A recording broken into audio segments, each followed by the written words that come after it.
So we're watching something subtle happen in the Catholic Church right now. They're not outright coming out and downplaying Mary, but they are basically saying, well, let's just, not give her these titles. But we're going to put it out there and just so that others don't get confused. Let me just say, these others, they don't want to understand. They're saying things like, we don't need to call her the co-redemptrix, or let's just use different language so that people don't get confused. But here's the problem that I am personally having.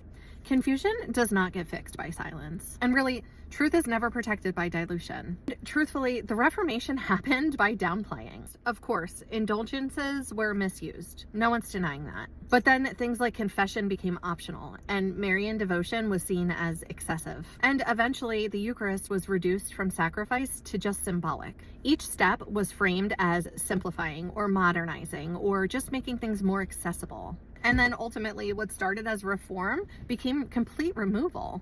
And when you look at it historically, the Reformation started with, let's keep things accessible, but we don't want to cross the lines.